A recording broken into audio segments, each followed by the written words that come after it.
Ассалаумағалейкум достар, қалайсыңдар? Сіздермен бірге мен Манқа. Достар, бүгінгі видеода мен сендерге Атака Титанов анимесінің 7-ші бөлімінен бастап 1-ші сезонның аяқталғанына шейін айтып беретін боламын. Ал қалған 7 бөлімді менің арнамнан көре аласыңдар. Ал енді видео басталмай жатып арнаға тіркелулеріңді және осы видеоға лайк басуларыңды сұраймын. Енді осы заттарды жасап болған болсаңдар, көп сөйлемей, көп мыжымай видеоға кеттік.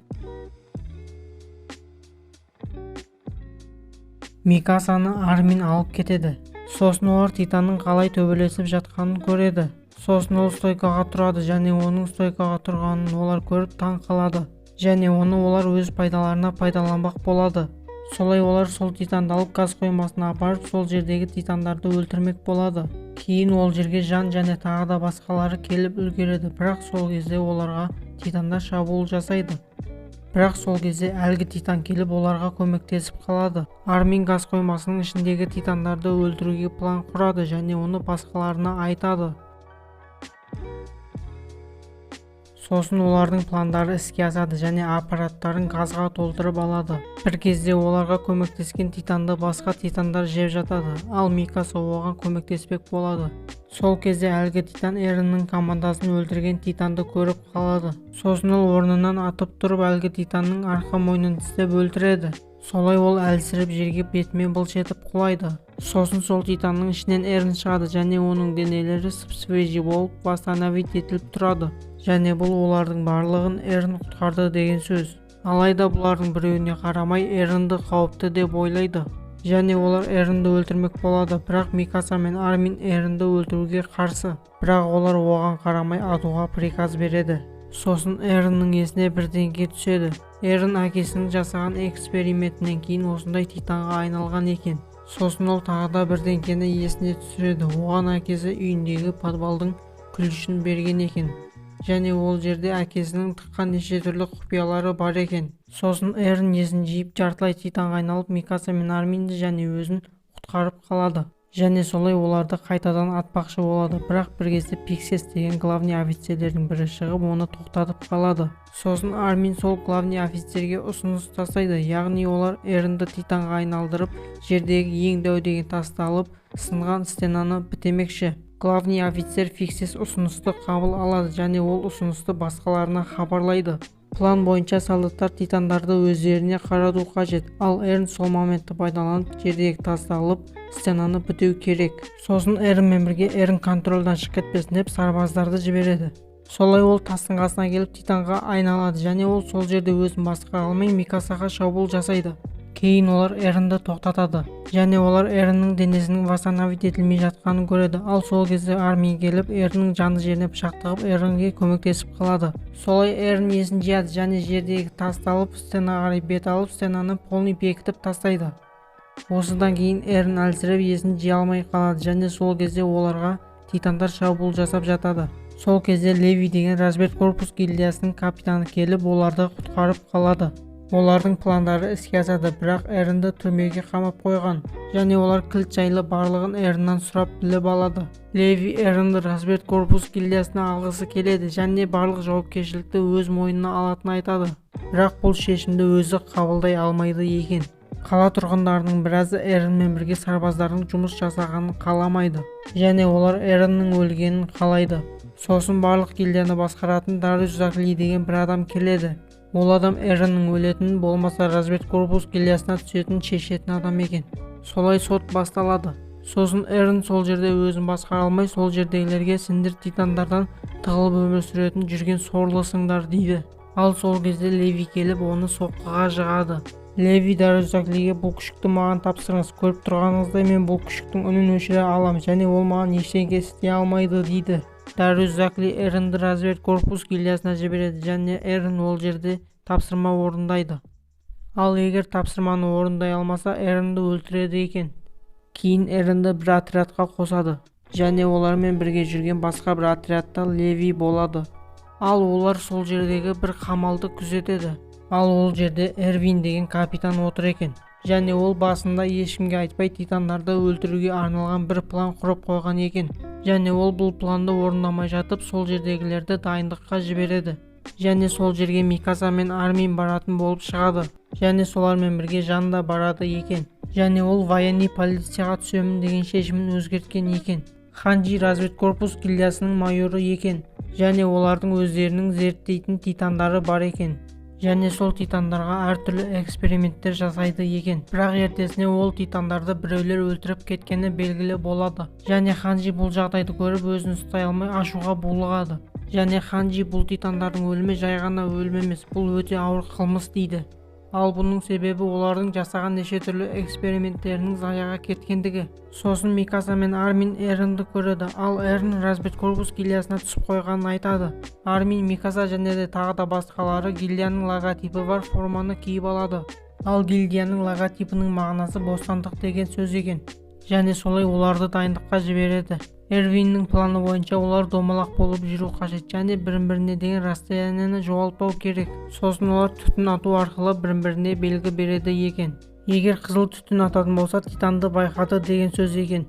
Және сол белгіні көрген солдат міндетті түрде мен сенің белгіңді көрдім деп белгі беру қажет. Және олар сол белгі арқылы баратын жеріне ешқандай титанға кезікпей бара алады екен.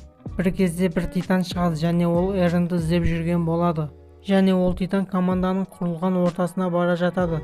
Ал Эрн команданың құрылған ортасында екен. Сосын олар титанды өлтірмек болады, бірақ олар титанды өлтіре алмайды. Сосын ол Арминді ұстап алады және ол Эрн емес екенін көреді.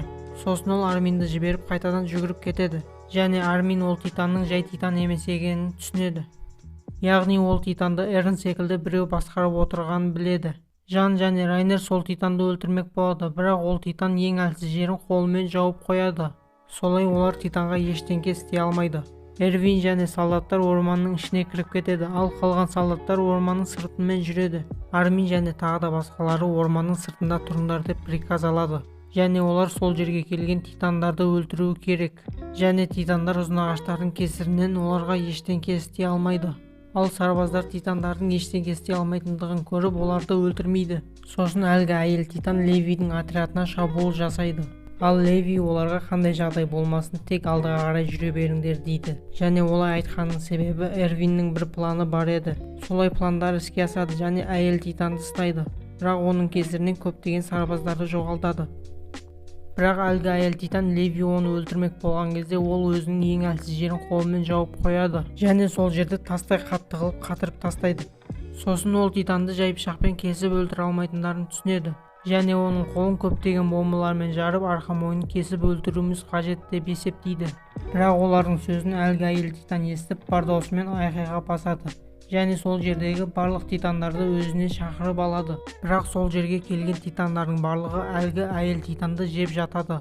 Сосын олар ол титанның неге олай жасағанын түсініп қояды. Және олар әлгі әйел титанды қорғайды.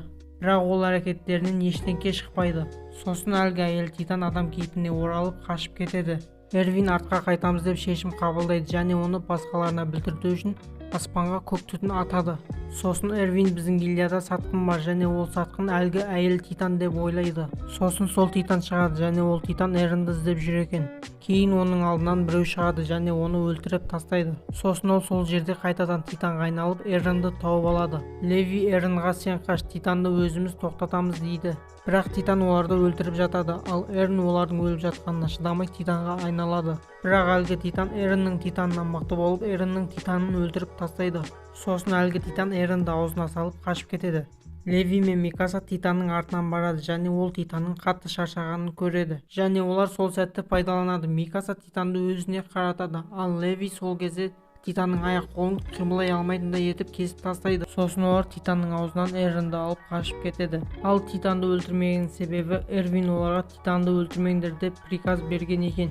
Кейін олар ешқандай нәтижесіз және көптеген сарбаздарды жоғалтып артқа қайтады. Сосын олар военный полиция гильдиясындағы Энни деген қыздан күдіктенеді. Армин Эннидан көмек сұрайды, ал Энни Арминге көмектесуге барады. Сосын олар бір жерге келеді және олар подвалға түсу керек болады. Бірақ Энни олармен ары қарай баруға қарсы болады. Ал олар Энниді титанға айналып кетпесін деп подвалға түсірмек болады. Бір кезде Энни титанға айналмақ болады, бірақ оған сол жердегі адамдар бөгет жасайды. Бірақ ол қолындағы жүзігін пайдаланып титанға айналады. Микаса, Армин, Эрн үшеуі подвалға тығылып қалған екен. Сосын Эрн Эннимен шайқасу үшін титанға айналмақ болады, бірақ ол титанға айнала алмайды. Сосын олар Эренді тастап өздері Титанмен шайқасуға кетеді. Бірақ сол кезде подвалдың төбесі опырылып түседі және Эренді қатты жарақаттайды. Сосын қаладағылардың барлығы қалада Титан бар екенін біледі. Военный полиция гильдиясындағы адамдар сол жердегі адамдарға өздерінің өмірлерін қауіп-қатерге тігіп көмектескісі келмейді. Кейін сол жердегі адамдар Эрвинді өлтірмек болады. Ал оның себебі Эрвиннің планы осындай қауіп-қатерге алып келгені. Ал Эрвин өлімнен қорықпайтынын айтады және де өзінің планын соңына шейін жеткізуге мүмкіндік сұрайды. Сосын олар оған мүмкіндік беретінін айтады, бірақ оның есесіне оны уақытша қамауға алады екен. Кейін Эрен мен бұлай мал сияқты жата беретін болсам, маған жақын адамдардың бәрі өледі дейді. Сосын ол Титанға айналып Энниді тауып Энниді өлтіруге барады. Бірақ Эрен одан тағы да таяқ жеп қалады. Кейін қалай екені белгісіз Эрен бір күшке ие болады және солай ол Энниді қуалап өлтірмек болады. Сосын Энни стенаға өрмелеп қашып кетпек болады, бірақ Микаса оның саусақтарын кесіп тастайды және ол солай жерге құлап түседі. Сол кезде Эрен оны өлтірмек болады, бірақ ол өзін сындыра алмайтын кристалмен қоршап тастайды. Сосын Энниді разведкорпус гильдиясының подвалына қамап тастайды. Кейін шұғыл жиналыс басталады. Эрвин адамдарға шабуыл жасау басталды дейді. Ал достар, видео осы жерден аяқталды. Мен сендерге Атака Титан анимесінің бірінші сезонын айтып берген болатынмын. Ал енді осы анименің екінші сезонын шығарғанымды қаласаңдар, міндетті түрде арнаға тіркеліп, лайктарыңызды басып, комментарияларыңызды жазып, қолдап кетсеңіздер болады. Сендермен бірге болған мен Манқа. Келесі видеода кездескенше қош аман сау болыңдар.